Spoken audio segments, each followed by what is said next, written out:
This is the Detroit is Different podcast network, the culture of an American classic city. Stay up on the real culture of Detroit by tuning in to the Detroit is Different podcast network weekly. Music, art, business, comedy, and never before told stories from the people of Detroit. Peace, y'all. My name is Jamal Bufford, hip-hop artist, youth worker from Ann-Arbor, Michigan, part of a collective called The Black Opera. Good to be back. Khary Frazier, as you all see, like this podcast stuff is connected to what I do with Detroit is Different. Detroit is Different is what I do often when it comes to a lot of the community work, but hip-hop is still my background. It's what given me the premise to do a lot of different things, so this is going to be a cool discussion. Hey, what up, Doe? I'm Sterling Toles, lifelong Detroiter, East Sider. Create music stuff, create sonic, visual stuff, and work a lot in the community with a lot of different organizations and people. And I'm a dot connector. Yeah. So to get started, I would like to ask both of you your recollection of the Detroit hip-hop origins. Could be the first song you heard that you knew or found out was a Detroit artist.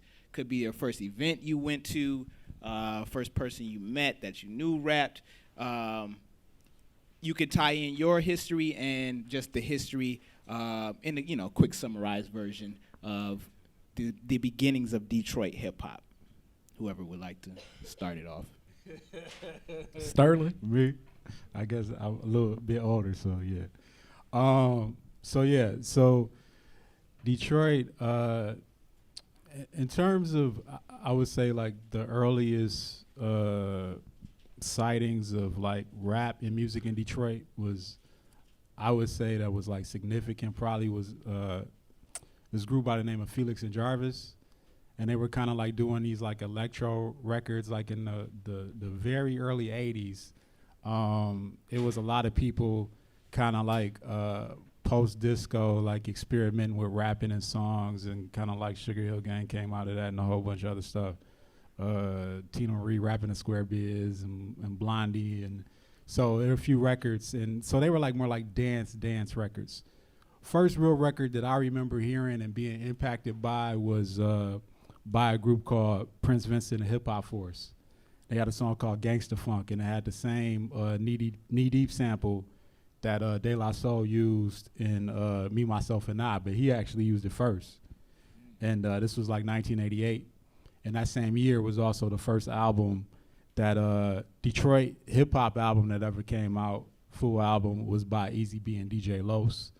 And it was put out by Whirlwind Records, who was led by a guy named Carlos Butch Smalls, who was a longtime musician, played with Parliament Funkadelic, and he also played on a lot of the Death Row stuff.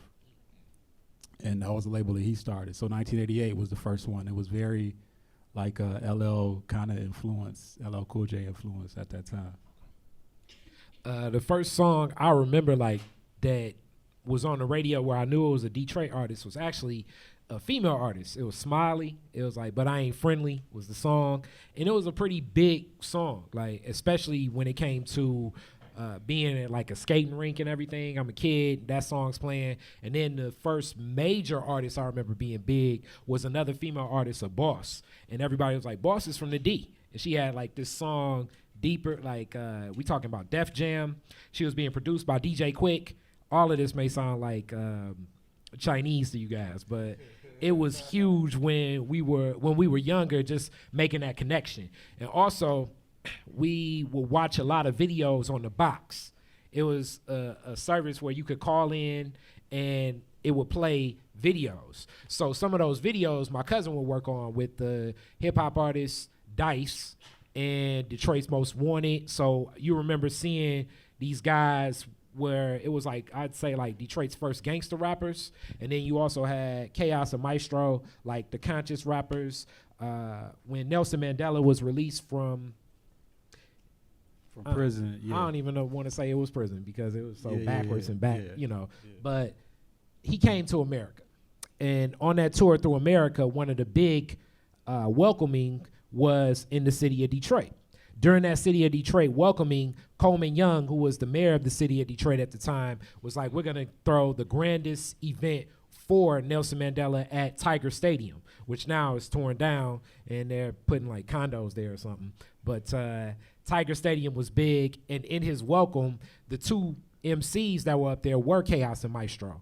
So it was one of those things where I knew they were rapping, but when I saw them on that stage, it changed the whole idea of what I thought rappers could do, because it's rappers basically opening for Nelson Mandela, which is a different way of thinking about what rap and hip hop was. Because when I was younger, and I guess all three of us, being a rapper isn't kind of like what it is today. It was like being a rapper was looked at way more as being kind of, I guess, how people look at spoken word artists. It was like its own little niche culture. Very few people were really into it. It didn't really seem like something you could make a career. The scene itself was very boutique, so you had to go to different types of places to connect to it. And all of this being on a stage with Nelson Mandela made me think like, damn, this is huge. And these are some Detroit MCs. They know my cousin. I've been in the same presence of these rappers battling one another. And that was big. That was big. Thank you. So my experience is a little different being from Ann Arbor, growing up here, kind of missing out on a lot of the historical stuff that I'm sure they're going to touch on, hip-hop shopping, et cetera. So I was about 16 or 17 going to high school here, and I just around that time started hearing about these artists. Like, you know, I heard about Detroit Most Wanted and people would play it for me, but it wasn't like I didn't have the pride of somebody from Detroit, because I'm not from Detroit. So it wasn't like I wasn't championing it.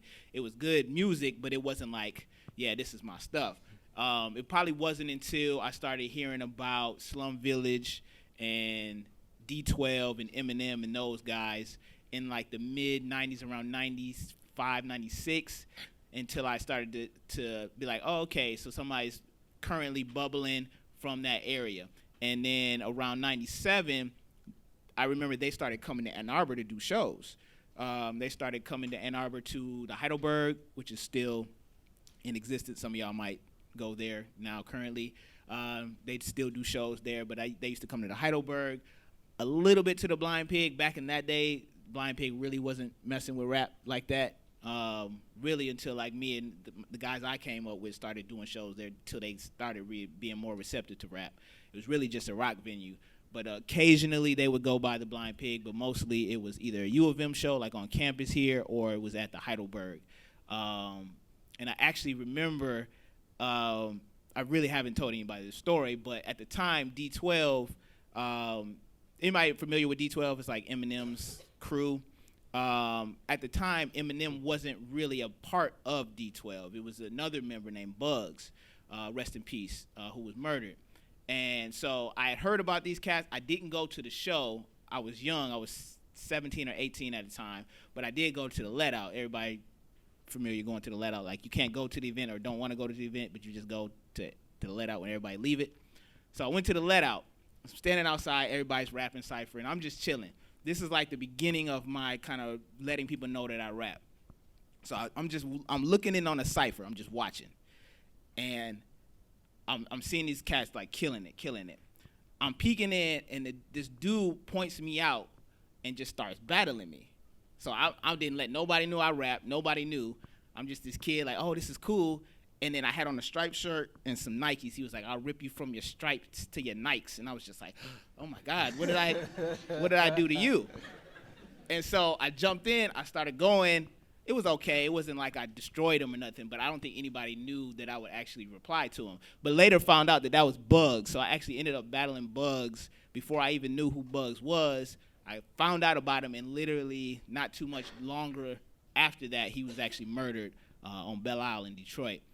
So that was kind of like my introduction to Detroit rap. Before that, it wasn't a Detroit artist. It was actually a Flint artist. Was actually the first time I heard somebody who I knew was from Michigan that I felt like, okay, I can do this, and that was MC Breed, rest in peace, who's from Flint. But when I heard Ain't No Future in Your Frontin' and found out he was from Michigan, I was like, oh, wow, I can actually do this. Like, you can be from Michigan and be a rapper. So that was definitely very influential for me. But, yeah, just moving on, if y'all could, like, kind of talk about if there was any, like, seminal places of gathering that you went to or heard about or knew about where people in the hip-hop community in Detroit would kind of congregate, come together, and do their thing.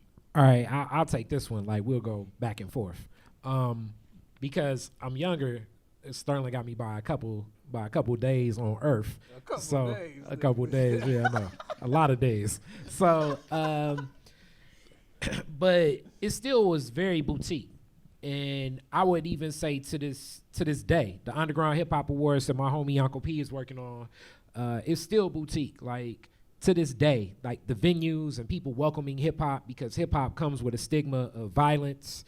It comes with a stigma of people not spending a lot of money in the venue, because a lot of these nightlife venues have alcohol, and you'll do a rap show and it'll be 500 people and like 5 beers will be bought, you know, because people are really just coming for the music itself. So when I think about the hip hop venues that first really became a thing, it was post hip hop shop era. And it ushers me right to the Lush Lounge. And I was actually in the Lush Lounge, and I remember I met my man Lou. He would do these mixtapes, and when he found out I rapped, and he worked at a like, this is like so old school. Okay, Lou worked at a clothing store inside Fairlane Mall. Inside that clothing store in Fairlane Mall, this was a point in time when, like, I don't know, you guys probably like older brothers and maybe your parents, but like they would sell like Iceberg, they would sell like different guest hookups and different shirts, and he would do customized t-shirts, and he would also sell mixtapes. And he was one of the first mixtape people that I knew that made mixtapes himself. When he found out I rapped, he was like, if you submit a song, I can get you on a mixtape. I was like, God damn, this is amazing. You're making my life, bro. So I submitted a song, it was whack as hell, that didn't make the mixtape. I submitted another song, it was whack as hell, that didn't make the mixtape. After like 5 iterations, I finally got to the mixtape. And he was like, okay, now you need to start performing. The best place you can perform is this place that me and my crew is running, and we gonna start it up. It's right in Hamtramck. And anybody that's familiar with Detroit, raise your hand if you're from Detroit.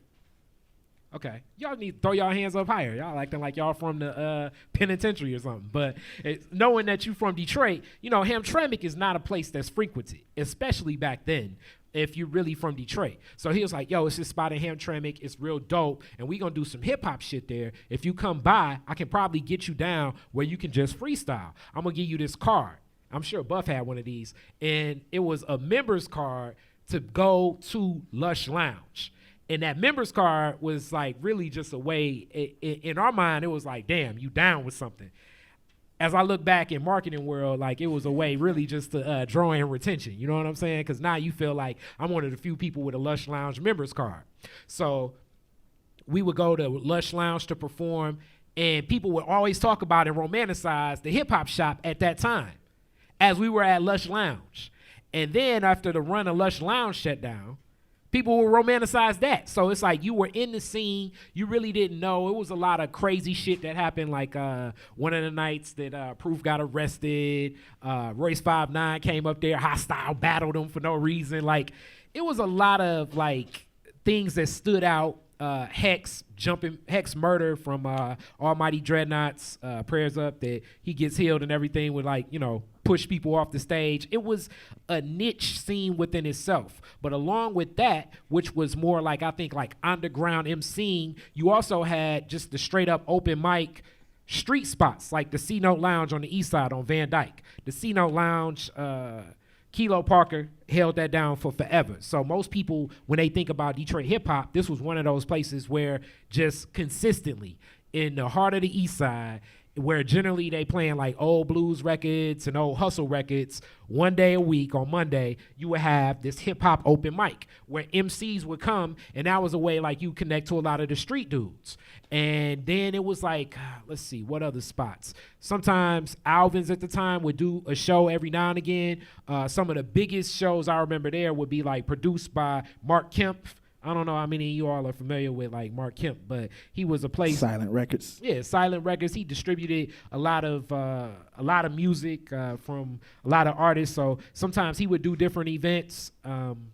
The Blind Pig, back when it was in Detroit, kind of like on East Point, there would be some shows there. It would be very kind of loose and sort of put together. And the mecca of all venues, it's sort of kind of to this day that hip-hop artists in Detroit always loved was St. Andrews. St. Andrews was sort of the holy grail of Detroit hip-hop. If you could get to the Shelter, which is the basement stage, that was big. If you actually made it to the main stage, at that point, you know, you were in the mix of Detroit hip-hop. But those are the places I really remember a lot of the hip-hop taking places. But even more so than that, ciphering on the spot all the time. When I'm guessing most of you guys are like 18, 19, 20. So 18, 19, 20, I was down for a cipher anywhere, everywhere, all the time, trying to battle every day. I felt if I didn't write 3 rhymes a day and battle one person, then it's somebody that's in my competition bag that's getting better than me as an MC. That was where my mind was. So anytime I saw hip-hop, I was going to be drawn to it. Real quick, you can end it, Sterling. To chime in on the Lush Lounge. So my crew, Athletic Mike League, at the time, like I said, we missed out on a lot of the legendary spots. But when we were old enough to drive from Ann Arbor to Detroit, Lush was popping. So that's where we would go. And that was like the first time we actually rapped in Detroit. And we were 7 deep. We had heard all the stories about, you know, people getting jumped off stage. Yep, getting their head knocked off. So we was like, we gonna roll 7 deep. Something happened. We ready. We had to let them know we was from Ann Arbor, and that's kind of how we started to gain respect in Detroit. Was going to Lush, not even rapping every time, just going, hanging out, meeting people, saying what's up. I remember some of their first hookups down there. Like, you remember, it's like a crew of people would come in, and this is how it would happen. You sign a list, all 7 MCs, and then they keep getting pushed back. And they keep getting pushed back, meaning that you stay from basically 9:30 to 2 o'clock in the morning thinking that, damn, I just want 60 seconds to rap. And you don't rap 1 week, 2 weeks, 3 weeks, We had to 4 keep coming weeks, 5 weeks, 6 weeks. This is what I guess some people would say maybe paying dues. And you like, damn, dude, I know I was the first person to sign the list. Yeah. This is what paying dues was back then. But eventually one would get in. And then you like, that's my homeboy. That's my homeboy. That's my homeboy. And then the next year, they could walk in at 11 o'clock. And if you think that you was about to rap, got another thing coming. Yeah. What was the question again, dog? Spots, hip-hop spots. Yeah. Hip-hop spots that all you right, remember. So I'll break it down like this for y'all. So I'm a little bit older. So I'm 42. So these guys a little bit younger. So I look at Detroit hip hop in like eras. So there's this first era that we kind of talked about. I would say that was really from like 88 to like about 91 or so. From like 91 to like the late 90s, that was like the second era. I kind of came in the second era, and they kind of came in that third era. So there was a little transition between the first era and the second era. So after a lot of these groups put out stuff in the first era, so that was like, again, like Detroit's Most Wanted, Chaos and Maestro, Smiley, AWOL, Detroit's Most Wanted, Awesome Dre, Easy B and DJ Los. It was very influenced by, I think, Detroit's relationship to techno has always been very close. It was very techno influenced. It was faster than a lot of stuff, which is funny because the Detroit stuff today, hopefully we can get into, is faster than a lot of stuff. Also, we've always kind of been like about moving and partying, so people weren't ready for it. So that first movement kind of dissolved, and in that second movement, it was what came out of that was like Eminem, Slum Village, D12, Royce the 5'9". Well, he's closer to the third, but somewhere kind of in between. But it was also a group called the Inner C.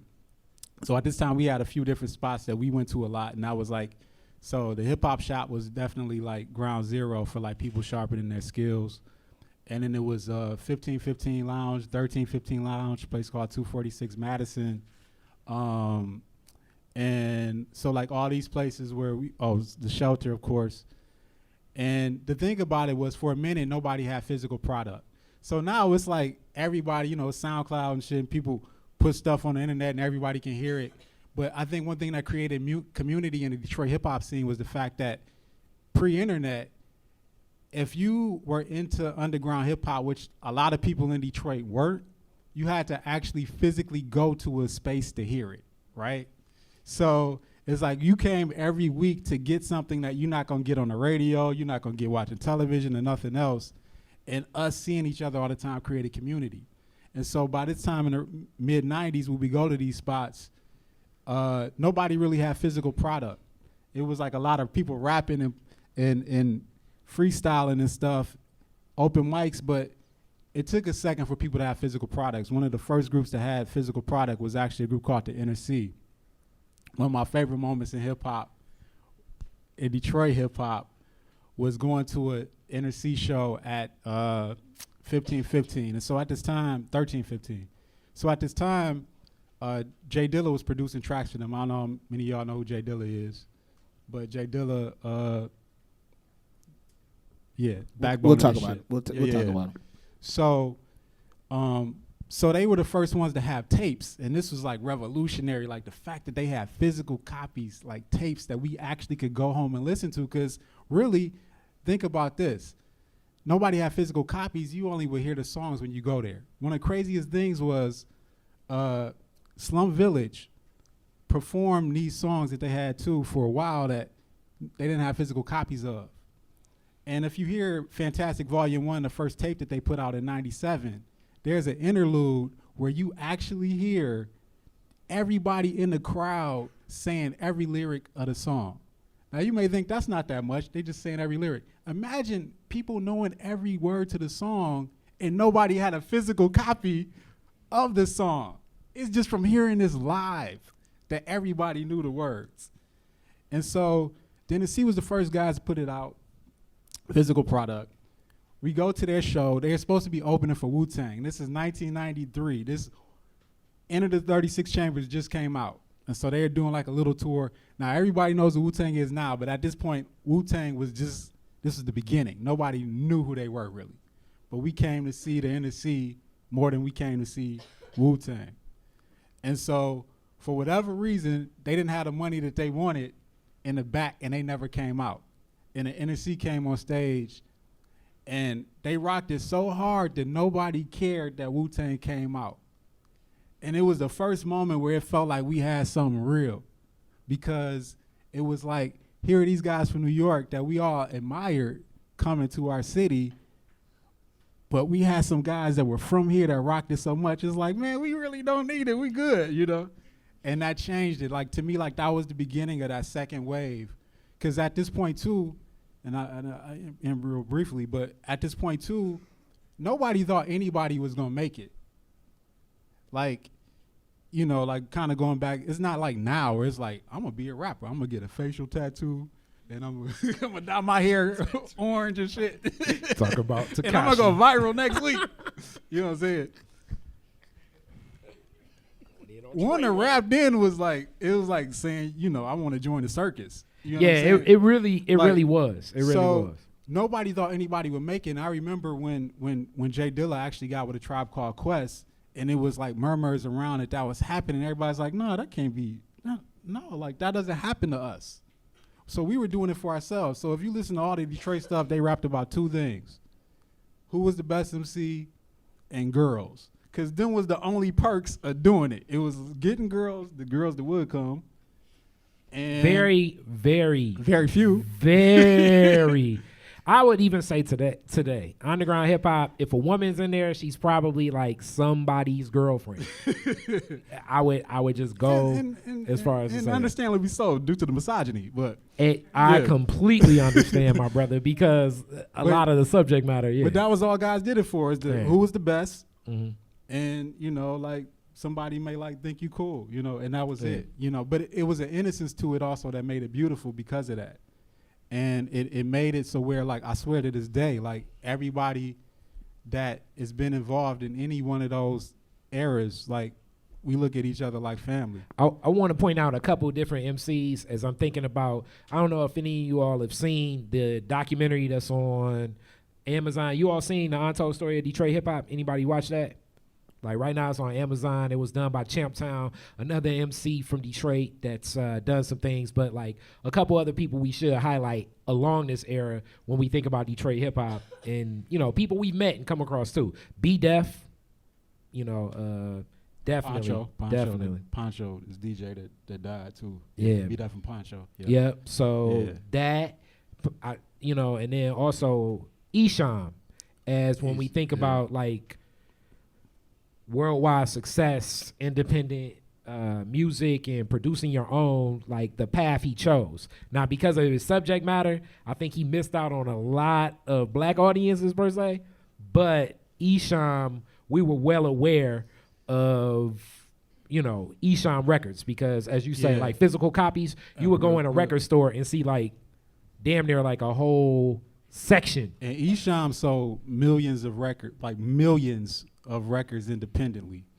And the thing is, he had a business model that was unprecedented, and guys like Tech Nine and other people follow it to ICP to this day. And that's, he said, okay, these big artists got all the major cities and major outlets, but what I'm gonna do is I'm gonna go to every backwoods, small town city and set up shop there. And so he had, his fan base was like people that were like living in the middle of I'm gonna go to North Dakota and just post up and like meet some people and do a show. Yeah, and straight up like hood ass dude from Detroit's east side getting a van full of cassette tapes and doing shows in South Dakota, Idaho, Montana. Like this is real. And when I say, and I mean, he would sell out of those. And if you ever meet him, like just his mentality and his crew, like the way he moved, his brother, it's humbling just to even think of like, damn, you were thinking about doing that? You know what I'm saying? Like even to this day, like a black dude from Detroit's west side, I don't even know, like just driving blindly to Montana, looking to set up a show, set up that show, and then sit outside and actually move product. And to know, too, that, like, people in small towns that have nothing to do think of crazy shit, right? Like, when you got nothing but time on your hands, your imagination can go to some very crazy places. And somehow he knew that and would rap about the craziest stuff that they can relate to, because it's like, you know, like, get me out of this town with one stoplight, and he's rapping about, like, crazy, like, yeah, devil worshiping. Yeah, I was gonna say if you have some free time. If you have some free time, check out Esham. Just to say that you did. Check out his magnum opus. It's entitled "Kill the Fetus." It's pretty intense, but it's brilliant too. But at the same time, he was very much Detroit, though. You know, straight East Side. So we actually kind of touched on this in the previous conversation, but I wanted to ask you too about the sound of Detroit. Is there anything about it, any particular artist who kind of helped shape the sound of Detroit? Is there something about Detroit's sound that kind of stands out from New York, Chicago, LA, Atlanta, wherever around the country or the world? Are we gonna get into like the right now, or should we get into right now? Or yeah, do both. Do both. You can, because I think they all are kind of like on the shoulders of one another. But yeah. continue. Okay, I'll say this. So, how many of y'all are familiar with Parliament Funkadelic?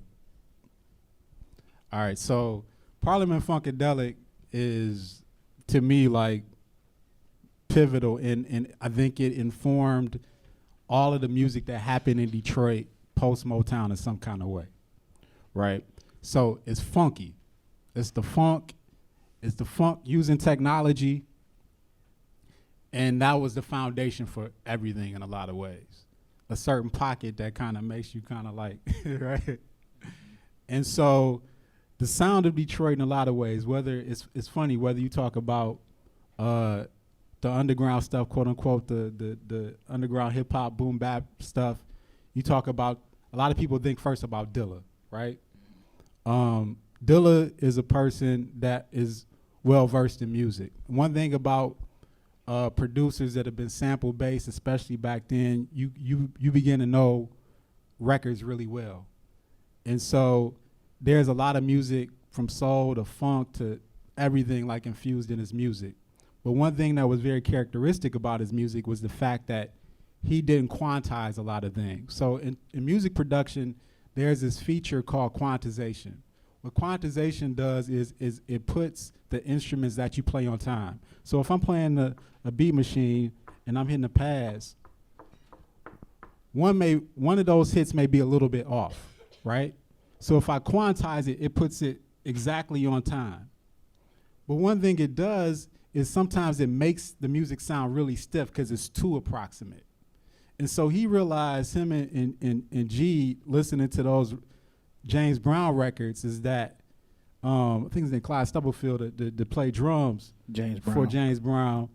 Like it would almost be like sometimes the snare catch faster than it's supposed to catch. It kind of makes your neck snap, right? So instead of like doom doom cat, it's like doom cat, like, and so it has like a bounce to it because it's not on time. It's like you taking liberties with time to make a movement that's a little bit more, ferocious than just if it was on time and you like this, right? So his lack of quantization has done that. And I think a lot of people think about that. In terms of the street, which is a whole nother side, we can get into like the whole the street sound of the city and what it's come to this day. And I feel like the street sound started kind of with two groups, the Street Lords, East Side Cheddar Boys. I would actually go back to me, and this is what's so funny, and this is the tie of like rest in peace Proof. I actually think the street sound that's modern started with Goon Squad, and then it took off. But I would argue that, because you know what I'm saying? Yeah, but I feel you, but like, but right. But I also feel like, too, Goon Squad kind of leaned more towards they made dancing. booty music, too. They made booty music. But the songs that wasn't, it was dope. Gangster, you know what I'm saying? Right.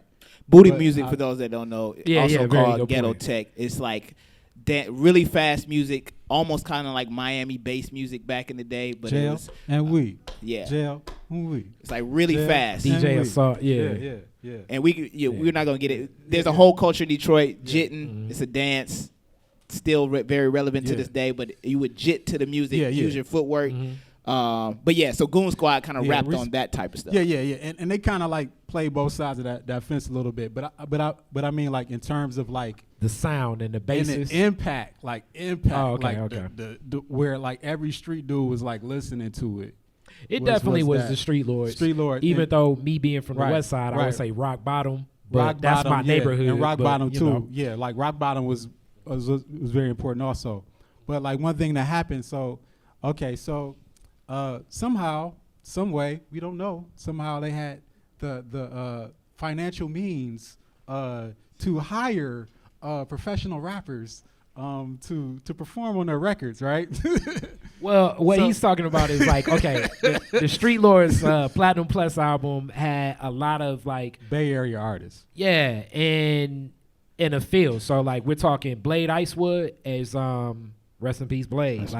And then this is another thing, as we say, rest in peace. And this kind of sometimes keeps us from doing shows and stuff like that. But violence plays a role, I would say, in the culture of scarcity, period. So it doesn't matter where you are. But because hip hop is like right aligned with young people's perspectives of what can happen in life, I would go as far as to say it probably, every year you're looking at someone being murdered, if not multiple people being murdered from the scene, street rap or hip hop, because it's like where we're at and where it's coming from. Now, with that being said, you still are super exposed to like the ideas of what you think fame is, what you should pursue in life. So when the Street Lords' first album came out, as you say, part of getting the more famous acts on the album was to be like, all right, I'm gonna welcome you onto the album and do exactly what Mozzie Ski and Detroit's Most Wanted did, meaning that I'm gonna open up for Eazy-E, but I'll have more champagne backstage. I'm going to have more women backstage with me. I'm going to have on more jewelry. I'm going to have more money flowing around because along with the violence, street life itself, meaning like money from, it may be from drugs. It may be from illegitimate real estate deals. It may be from God knows what, SSI deals or something. Like it plays a role in but back a lot of the music. Right. But back to the sonic part of it. Yeah. So the thing was, okay, so like we had the underground scenes kind of like in between that first era and like 2000, the underground scene was very tight knit, and that underground scene was a lot more influenced by like East Coast sensibilities, Dilla and them included. But there's a whole nother side to where like there wasn't really from the city a bunch of things that sound like the soundtrack of the streets for people. So pre-Street Lords and Cheddar Boys, a lot of them was like listening to a lot of West Coast stuff, right? And primarily the Bay, which the Bay, they whole thing was funk. Now the funk was made here, right? And so much of the funk that they sampled was from like what came out of like Parliament Funkadelic and influencing all these Ohio groups. And so like we listened to those West Coast guys kind of until Street Lords Cheddar Boys got involved, and then they put the people on the records that they were listening to, right? It's interesting because to this day, now you have a whole new generation of kids in Detroit that grew up on the Street Lords and the Cheddar Boys that now are very much popping in the Bay. Like I was talking to some homies from the Bay, and they like, man, the kids out here, all they listen to is Detroit stuff, right? But it's interesting because the Bay kids are not listening to all this Detroit stuff, and the Detroit kids grew up listening to they daddies and uncles listen to the stuff that came from the Bay, which was them rapping over the stuff that was made here by like those funk guys. So it's just kind of amazing how like it's kind of come full circle, So I would say funk and movement has always been like a part of the vibe. Any of the Detroit sound, yeah. And again, you kind of touched on the next topic we kind of want to cover is influence, the role that Detroit has played in influencing other artists around the country. You kind of touched on Dilla starting to work with Tribe Called Quest, what that did for their sound, Dilla working with Common. But now even today, cats like Sada and T Grizzly and artists hearing that type of music and being influenced by it and starting to make the stuff that sounds like what they're doing. So can you talk about the influence that Detroit has had on other musicians around the world? I think it's immense. And often, if you get into any of the people that play on records or anything, it's more than likely going to be a Detroiter there. And some people think I'm saying this because it's a chip on my shoulder. It's like, no, you know these people. So as Death Row was coming together with what Dr. Dre was doing, even to this day, Dr. Dre exclusively generally uses nothing but artists from Detroit as musicians. So the musicians Dr. Dre is using, they're from Detroit. That feel across the world, especially when it comes to like that era of sound, really even since Motown, has a lot of Detroiters always in the mix because Detroiters have like kind of like had these ties of coming up with things, and it's just been a known thing that like, a Detroiter can make something really dope. They can make something really funky. Even with Sean Combs or Diddy or Puffy, he even will say like, look, when we're really looking for different things to make happen in this music business, I like to go to Detroit, get some talent, and then we can go on the road. So behind the scenes, when we're thinking about how the sound is sculpted, as you talked about Butch Smalls. So Butch Smalls, who led World One Records, is DJ Los's father. But he also played on the Dramatics records, the Parliament Funkadelic records, Roger and Zapp's records.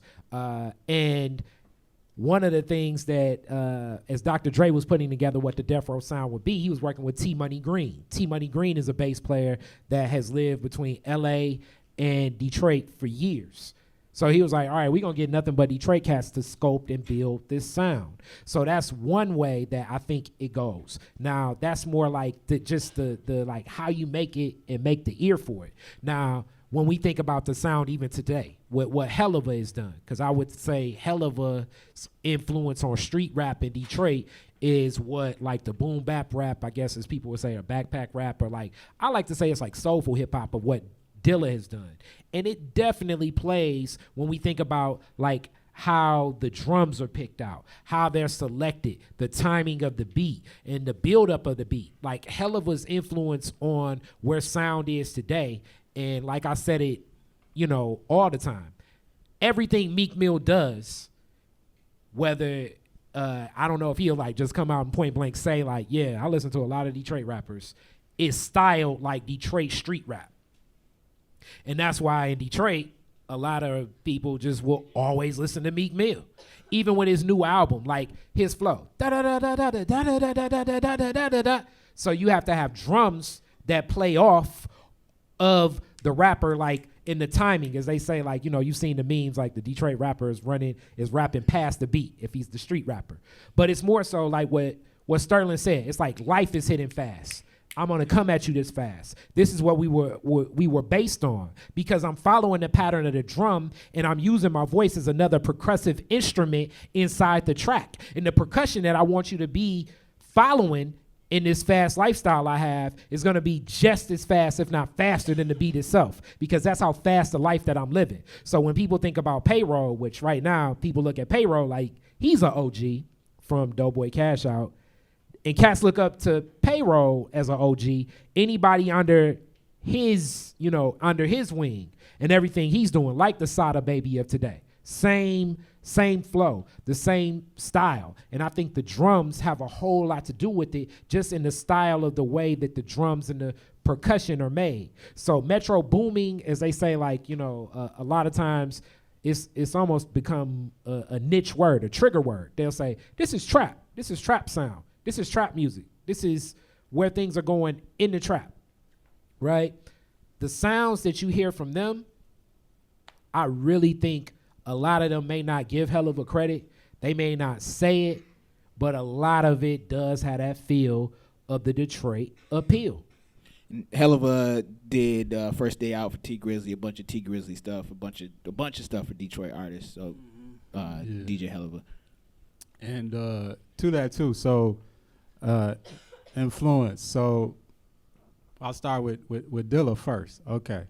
So like he said, Dilla produced for Tribe Called Quest, Busta Rhymes, Erykah Badu, D'Angelo, Janet Jackson, Common.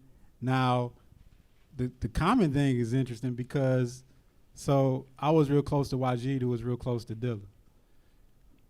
A lot of those songs that was on Common's Like Water for Chocolate album, that shit was Slum Village songs. And I remember hearing the album, I was like, wait a minute. Because if you listen to a few of the songs, you can still hear Slum's ad-libs in the background, right? Find a Way by Tribe Called Quest. That was a Slum Village song, right?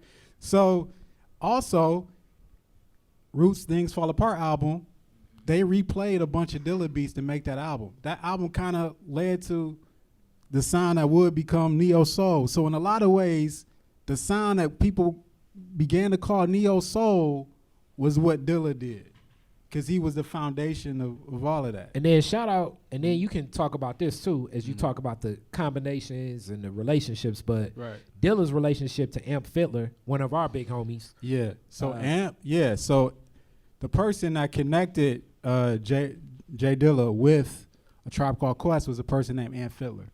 Amp Fiddler played keys for Parliament Funkadelic, right? And he was on tour with A Tribe Called Quest, and he's the one that handed Jay Dilla's tape to Q-Tip. So it's interesting because somebody from Parliament Funkadelic is the person that showed Jay Dilla how to use the beat machine, right? So also, I'll say this. Anybody heard of a guy named Drake in here?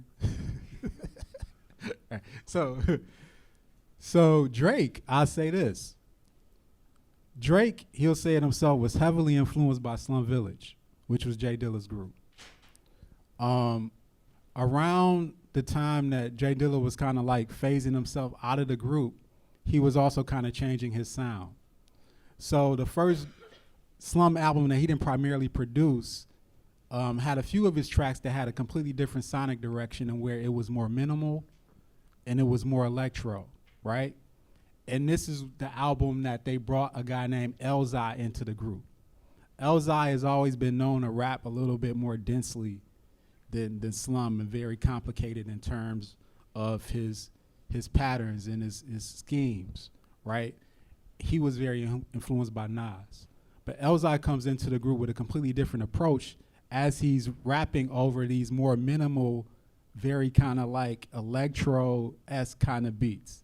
I really feel like this was the foundation for like the template that 40 did with Drake. So if you listen to like a lot, especially like the earlier Drake stuff, like he shouts out Slum Village, and Lil Brother, like he was highly So Far Gone, and what's the second album that Drake put out? Can't think of the name. I can't either. Take care. Yeah. I think. But if you listen to it, his flow is, you could tell, very influenced by Elzhi's. Mm-hmm. Where he doesn't start the line on the one. He starts on the half beat after the one. But about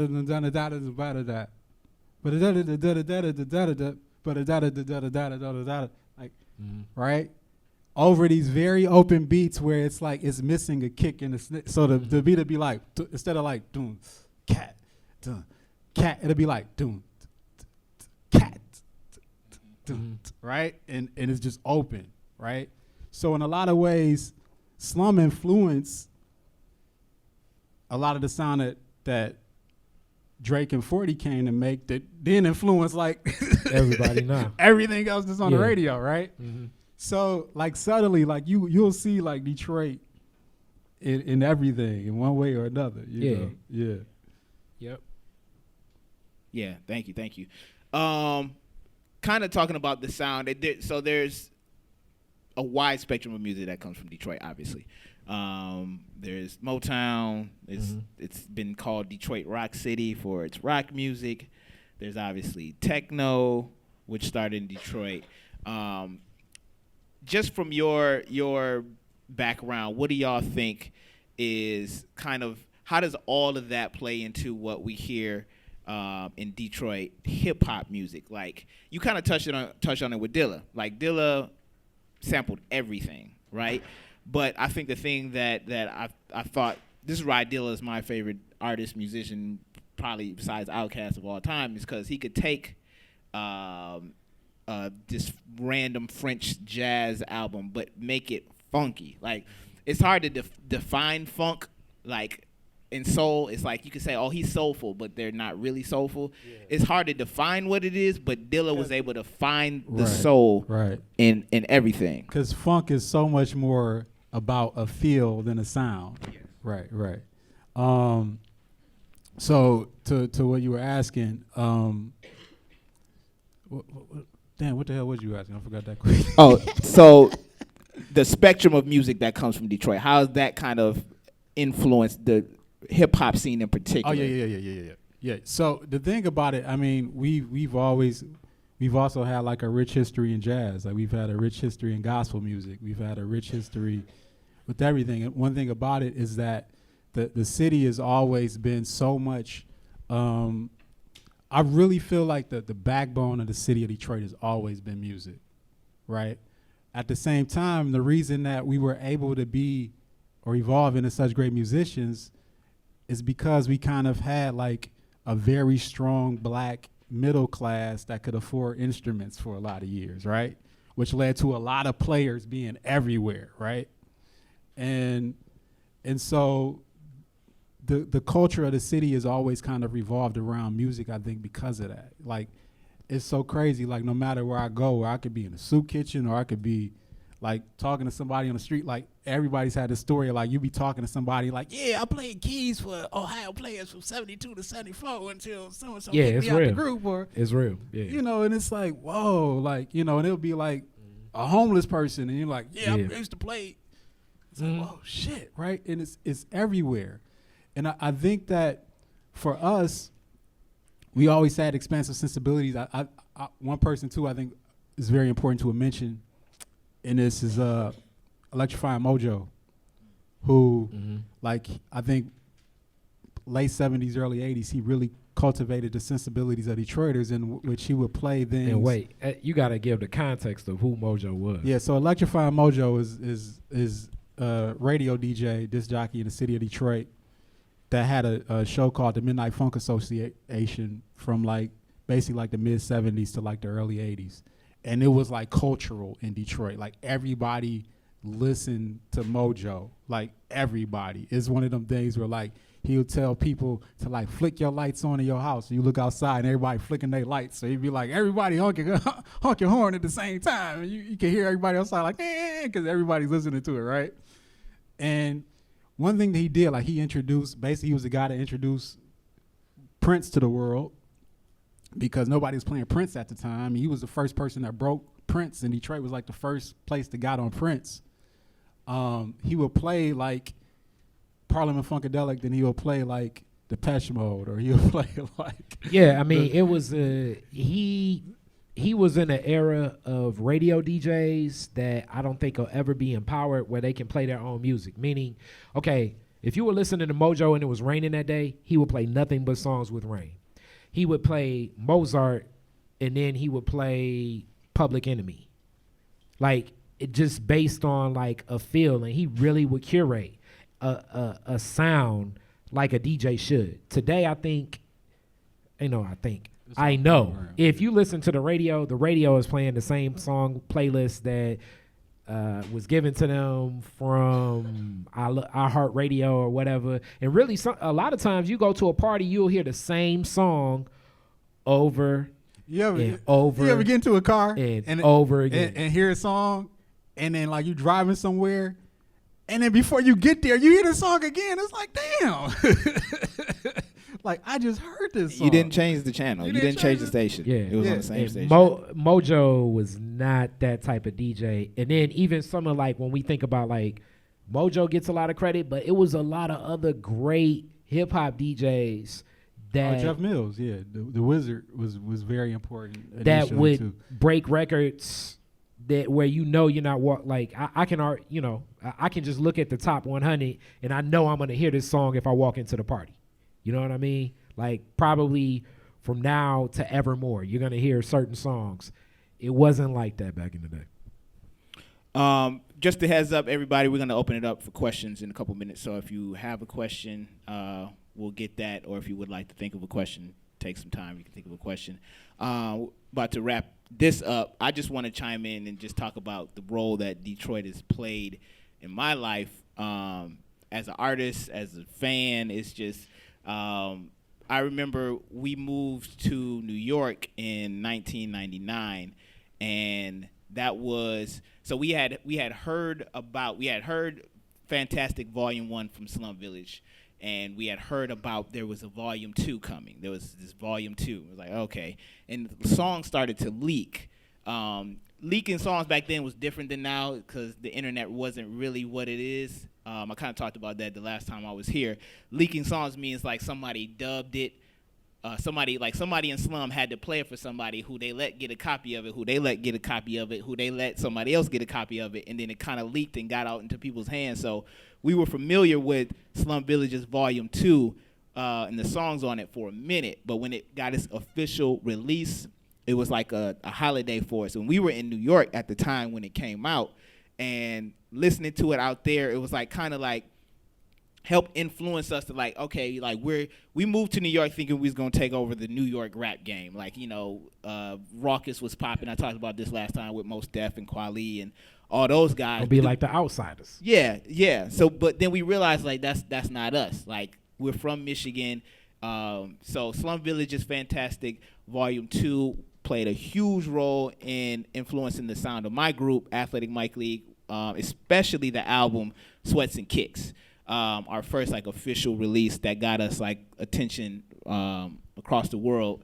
And Slum Village is fantastic, Volume 2, and Comments Like Water for Chocolate also came out in that time span where we were in New York, and it was just like, oh, this is more like us. You know what I'm saying? We weren't really trying to be like the super battle cats and like super aggressive and in your face, like, oh yeah, I'll slice you and die. You know, we was more like party vibe, like chill, like, you know what I'm saying, have a good time, you know, what you want to do this weekend, you know. So that's the vibe that we got that helped influence our sound, which also helped us end up being signed to the same label that signed Slum Village, Barack Records, for our second album, Jungle Jim Jungle, which Sterling actually did the cover art for. So if you ever look up Athletic Mike League Jungle Jim Jungle, you see the cover art on it. This man here designed it. So yeah, it was just a huge influence on me. And now even when I travel the world, you know, I say I'm from Ann Arbor. I never say I'm from Detroit. But a lot of people just don't know what Ann Arbor is. They were like, oh, Detroit. I'm like, you know, just for simplicity, I'm like, yeah, Detroit. But Detroit, you know, people thinking or associating me with Detroit has really garnered me so much more respect than I would have ever gotten just for the history of Detroit and the reputation of Detroit. So if I travel somewhere and, you know, I'm like, I'm from Ann Arbor. Every interview, I'm like, I'm from Ann Arbor. But if you see like a Jamal Buffer poster in like Germany, 9 times out of 10 it's going to say Detroit, USA. You know what I'm saying? Because that's just the respect and the love that Detroit has garnered. But y'all also put in the work to be able to carry that too, though. Like I think so. Y'all put in work here, you know. Like y'all are on that short list of. There's certain short list of artists that weren't from Detroit that were basically honorary Detroiters, like Breed. Yeah. I mean, like BG from Cash Money. even like Jeezy, Jeezy, even Eminem. You know, Eminem's not from Detroit proper. Yeah. You know, Kid Rock isn't from Detroit, but anytime they're anywhere, they're from Detroit. Even Royce 5'9", you know what I'm saying? So like the actual city limits, and depending upon what the person is, they may like try to hold that over an artist's head, but it is what it is. You know what I'm saying? Barry Sanders wasn't from Detroit, but as far as I'm concerned, he was Detroit. You know what I'm saying? I guess in wrapping it up and closing before we get to any questions out there, if there's anything y'all want to add or just throw out there, or if there's any like new artists from Detroit that y'all are loving that you think people should give some attention to, should listen to, you can throw some names out there if you have any. I'll roll out those. Yeah, Sterling says listening to a lot of the new stuff way So more. Sterling's older than us, as he said a couple times here, but he is up on everything. This is the man that put me up on Cider Baby a couple years ago. He was like, yo, this cat you need to hear. He's going to be the next superstar. I'm like, what? Okay, so he played me some Cider Baby, and I was like, wow, this guy is entertaining. He's going to be a superstar, and he's on his path to becoming a superstar right now. Yeah, this is a couple years ago. Yeah, man. So I'm like one of them old dudes is like, I love the young cats. Like I'm not like, man, y'all music, y'all so it's terrible. And got on them tight ass jeans and I'm not one of them dudes. Like I love y'all because somebody had to break up the monotony. You know what I'm saying? Like me and Steve were talking about that too. Like sometimes people get in that pocket and they just stay in the same pocket forever. You know, so I'm glad that y'all are thinking different. So some young guys, okay, like so.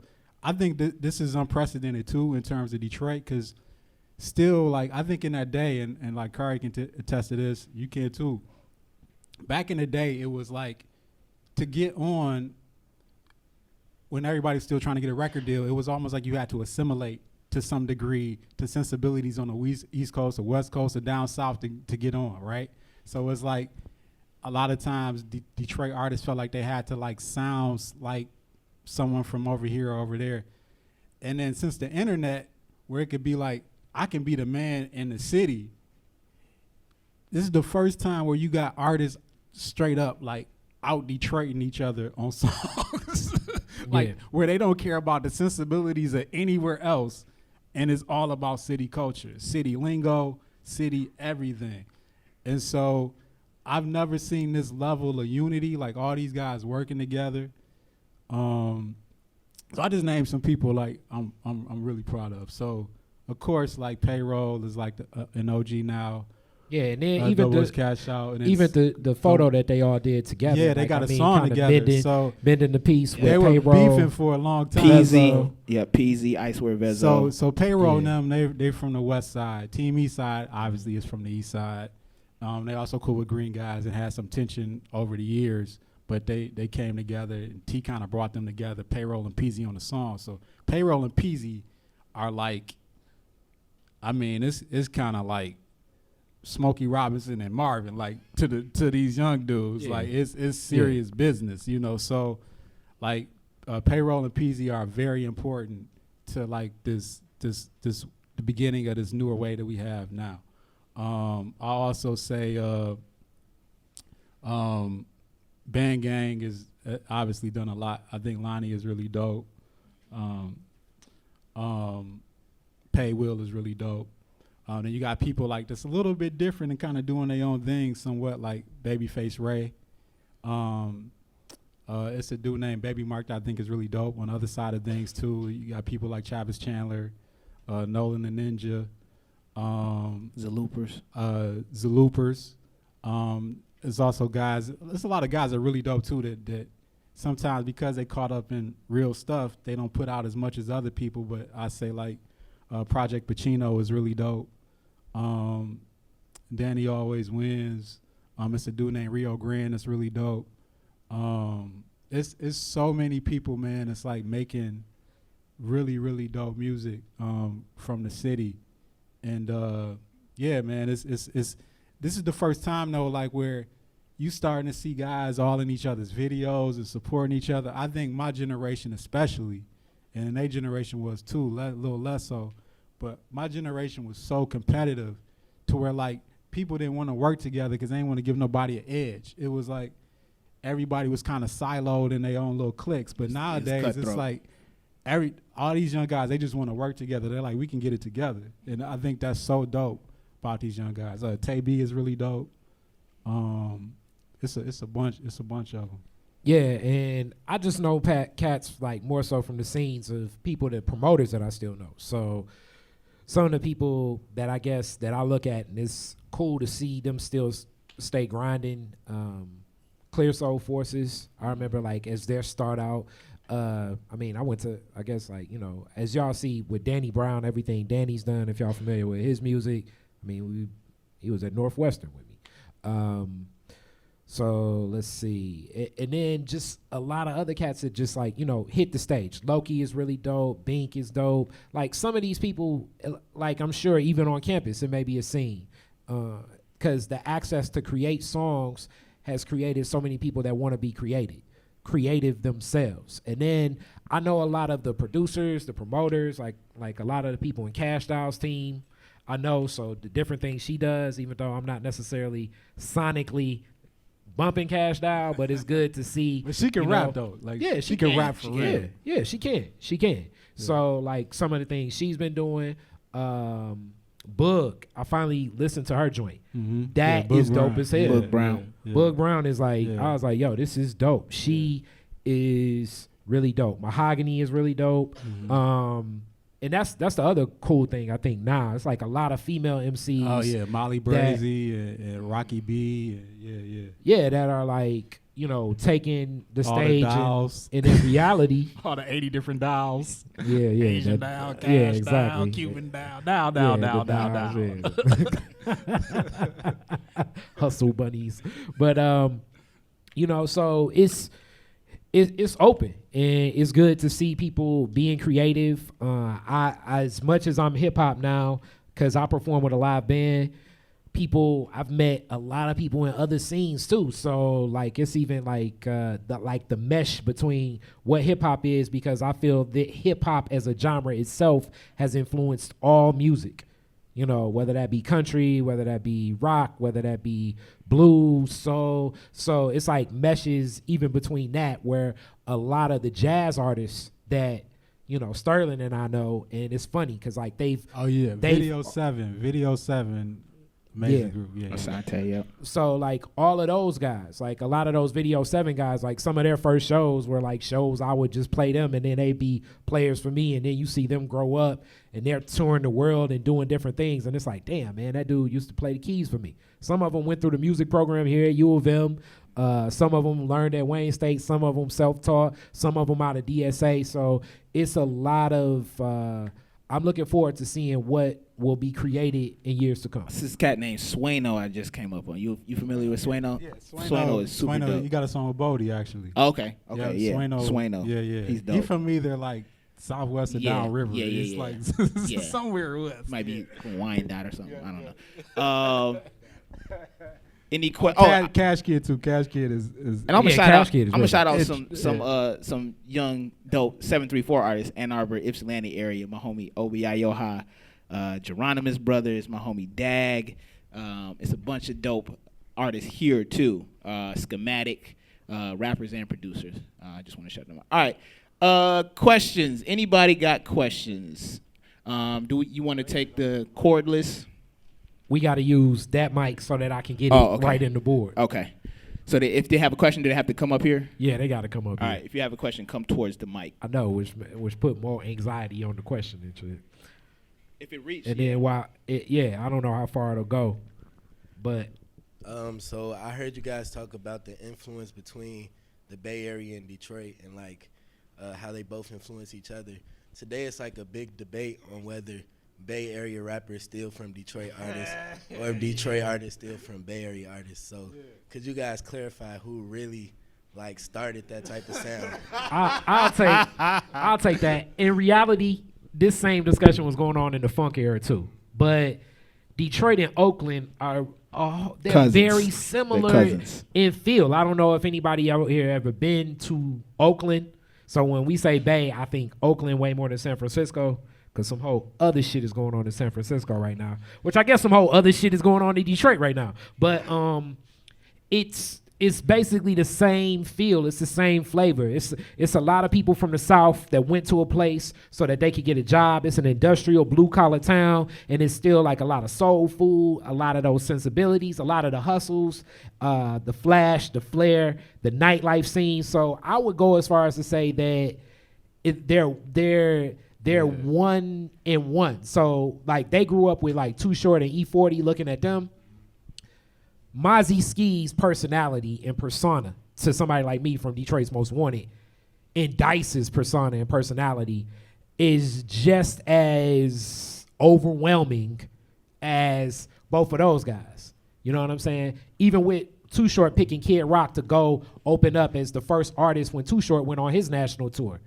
And on tour and the reason he picked Kid Rock was because he's mentioned in the Untold Story of Detroit Hip Hop, my man, the black man, Danny, and his personality. Like, it's always been one in one. And that goes back to even Tower of Power with the funk. And those guys, it's all mixed in one. Sly and the Family Stone, George Clinton, Parliament, Funkadelic. It's always kind of. It's been a back and forth. I'm sorry, I didn't mean to cut you. No, go. It's always been a back and forth conversation.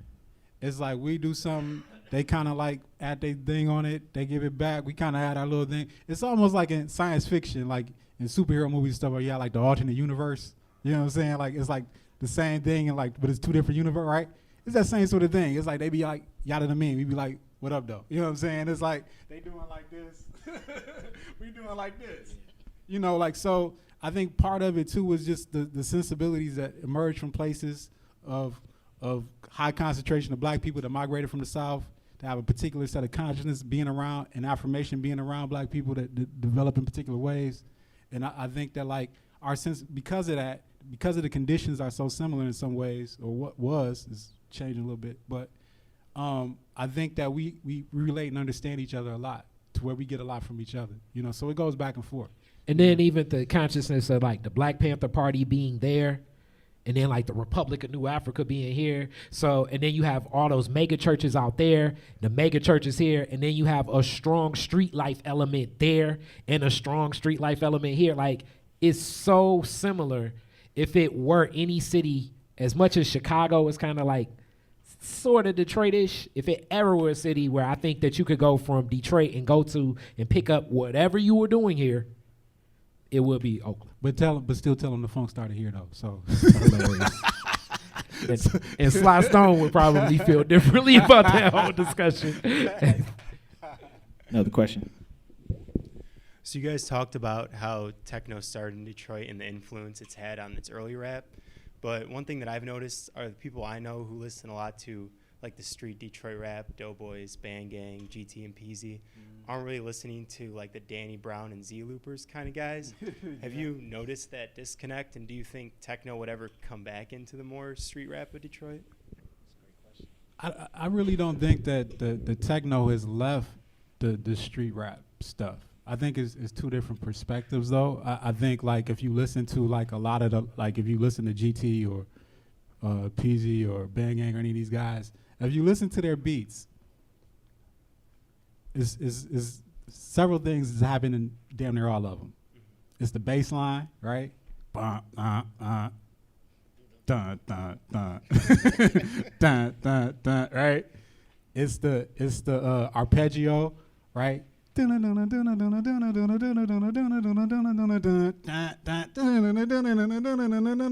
Right?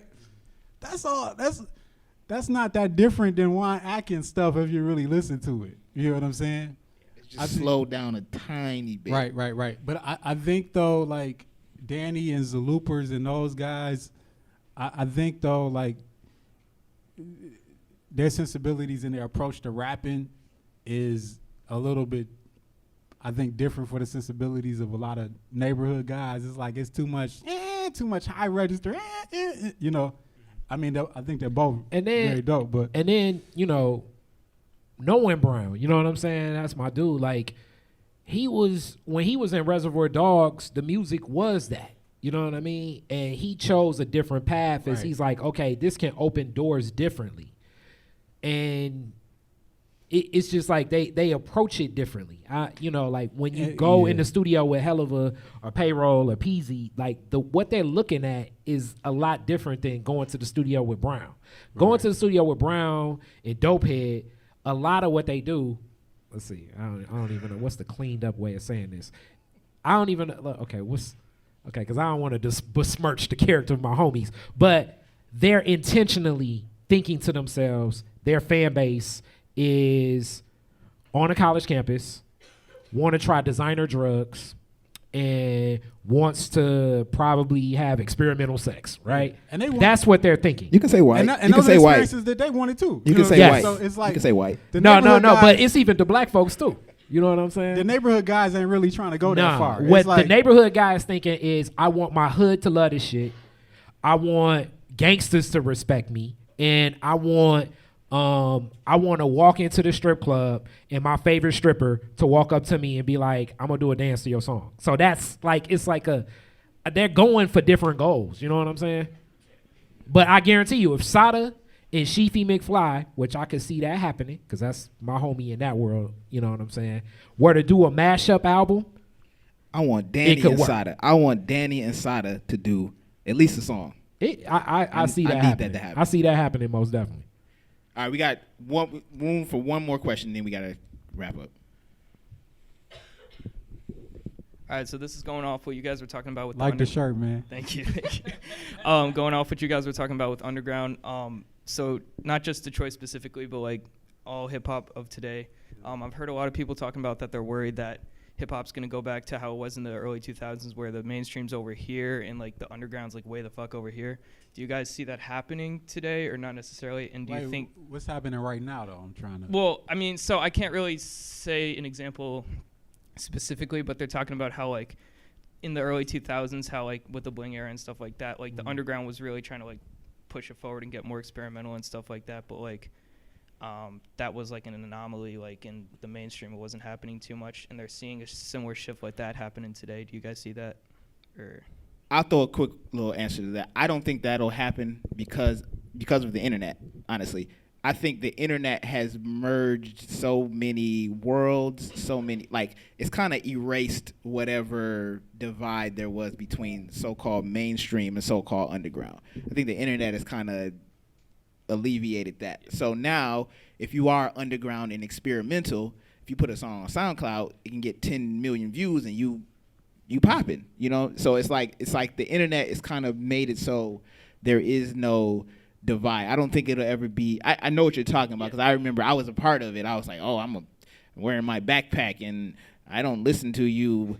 You know, and then I know he was. I was when I was a teenager. He held back on listening to T.I. like, damn. When I was a teenager, then I grew up and I realized like, yo, this is dope. Like I can like Juvenile. Like Juvenile 400 Degrees is one of my favorite albums of all time. It's like incredible. So I matured and realized you can like a bunch of different types of rap as long as it's dope. Yeah.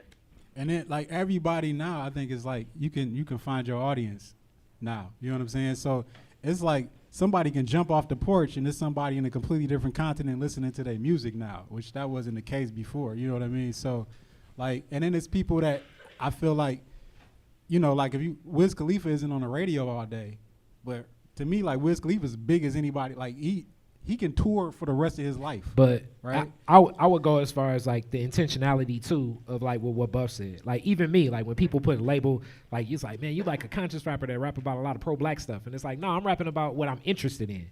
So it's way more the intentionality of the artist. So if the artist, I'm gonna wrap it up right now. If the artist really raps what's in their heart, it'll always be dope. But if the artist goes in trying to make a hit, it's probably gonna be whack as hell. DetroitisDifferent.com, DetroitisDifferent.com, DetroitisDifferent.com. Jamal Bufford, all social media. The Black Opera, all social media. So I ain't on social media? Yeah. You can find me through this dude, or just show up in front of my place and I'll let you in. Thank y'all. Yeah. Peace. Stay up on the real culture of Detroit by tuning in to the Detroit is Different podcast network weekly. Music, art, business, comedy, and never before told stories from the people of Detroit.